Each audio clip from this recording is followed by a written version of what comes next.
This is a Hanzo shear. She was afraid to give them to me because her rep said you've got to send them back to them in California or whatever. It's just a shear. It's not anything. I've sharpened others. You've probably seen those videos. I'll try to put some links at the end of some Hanzo sharpening videos. But this is a Hanzo HH4, which is a real common one. And I'm going to go through and sharpen it. And this is ordinary shear sharpening. Nothing weird, nothing really messed up, just sharpening. And it is 10:42.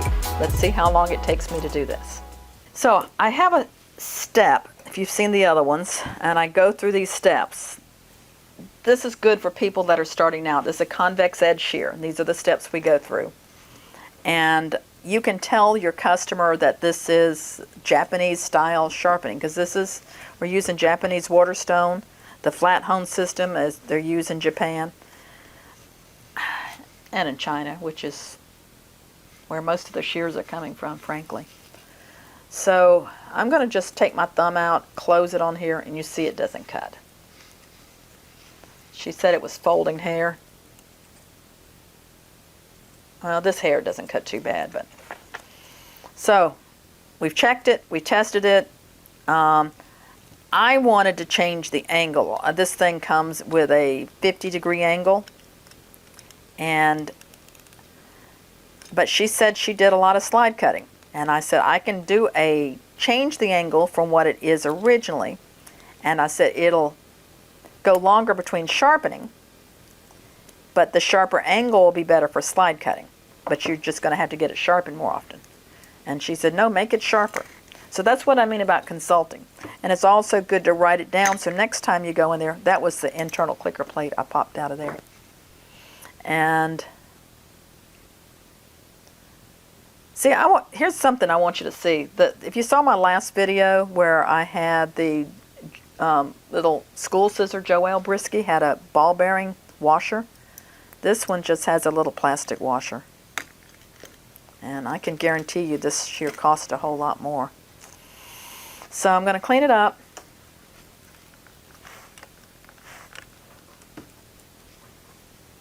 The ball bearing washers never wear out. Clean it up. And I don't think these have ever been sharpened. I think they recommend they get sharpened every 2 months, which we usually recommend our shears get sharpened when they need it, or at least twice a year. So now I'm doing my ride line, just like any other ordinary convex edge shear. Put my pressure over my pivot. Gotta have the shears apart. This is a 2000 grit waterstone, Japanese waterstone. And I've got a nice ride line. Usually these shears sharpen up pretty quick and pretty easy.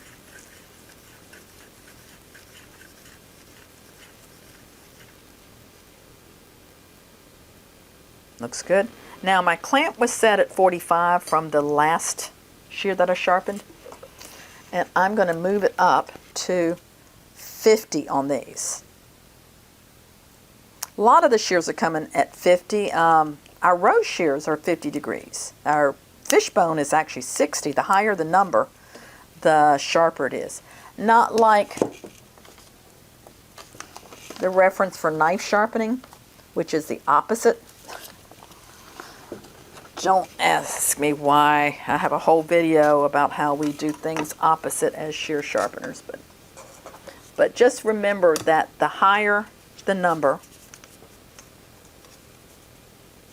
I don't think I need anything that coarse, 400. Maybe I can get by with this 1500 grit. A little bit worn because I'm not taking much off.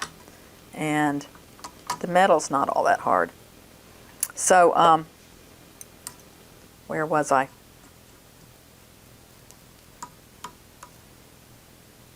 I like to tilt it down in the clamp too. Do you see that? I can get the burr at the tip better. Especially these, they were really dull at the tip, which is kind of typical when you find somebody that point cuts. And you see how just one hand does the movement.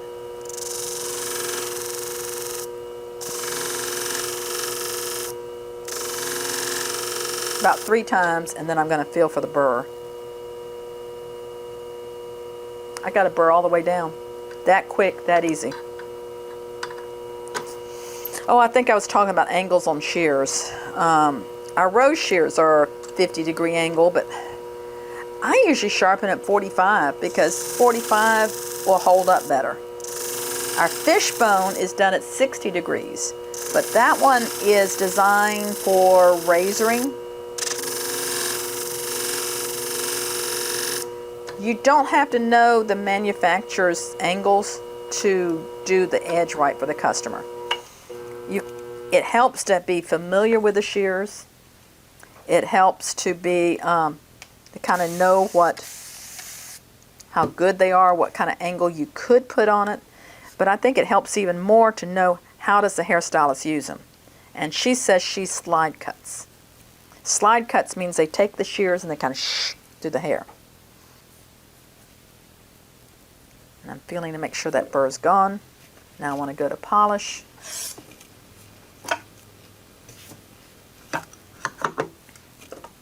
I'm adjusting my clamp up. It was at 50, so I'm about 53 now, I guess. The idea is I don't want to roll over the edge. Since these are her Hanzo shears, I might put a little extra polish on these. I think what makes these shears so popular and people like them so much is because, pick this up again. How many times has fallen on the floor?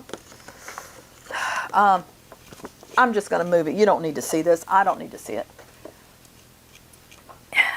Because they paid so much for them, they take better care of them. They get them sharpened correctly.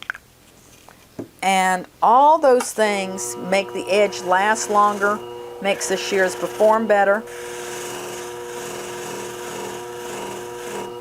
And frankly makes them, over time, really enjoy their Hanzo shears.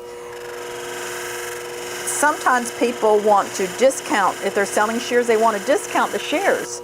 But if they don't pay enough for them, they don't take care of them. And the better you take care of them, the longer they last, and the better they cut.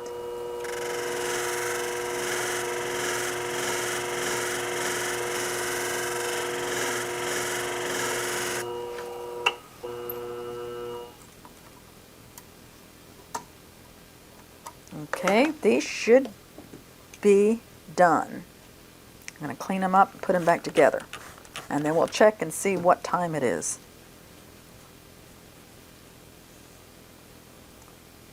I think I feel a little burr on that one on the outside. On this one too. Let me do my nail buffer. Very gentle pressure. But then microfiber cloth. I feel a little bit of something. Should feel real smooth going down there. That's why I love the micro. Ah, there we go.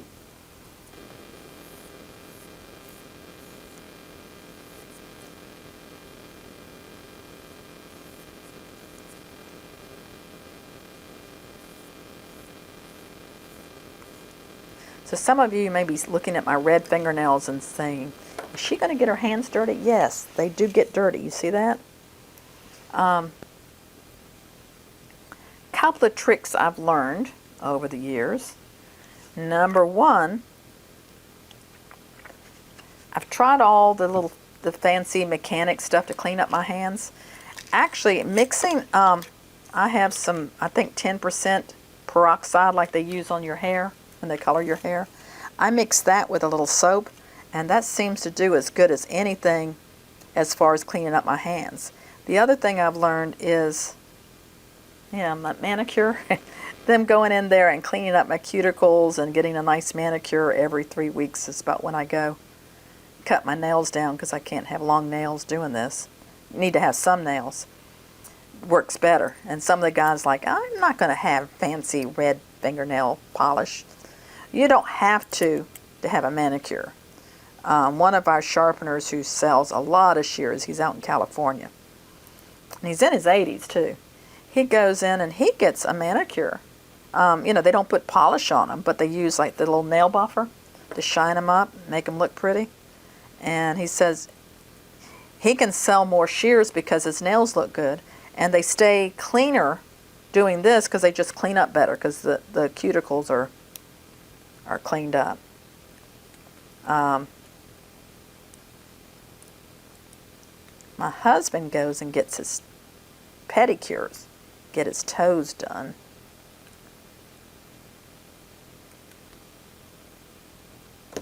He finds for less than the price he'd pay for copay and go into podiatry to get his toenails cut. He gets a better one and a massage and foot soak and everything. All right, so I put them together. I've kind of checked the adjustment. I think they're a little loose, but I haven't closed them yet. And I'm going to cut my tissue. So if there's any burr there, it'll cut it off. Then I'm going to check my adjustment. And I've already oiled them. Usually I recommend people oil them after they put them together and test them. Because if you take them apart again, you know, if they're not right and you've got to resharpen them, you've got to make sure you get all that oil off. Because you don't want any oil on the stone. You don't want alcohol on that stone. Still a little loose. When you give these back, you want to have them a little bit on the tight side because they'll loosen up. Your number one complaint is going to be loose screw. See, I'm wiggling it. I think I'm going to leave it there. So let's see how they cut. Now the wet tissue does not tell me they're sharp. What tells me they're sharp is that I set the angle at 50 and I didn't polish over that edge. So what this tells me, if all the burrs are gone and all the nicks are gone. Now remember, it wouldn't cut before. Drum roll.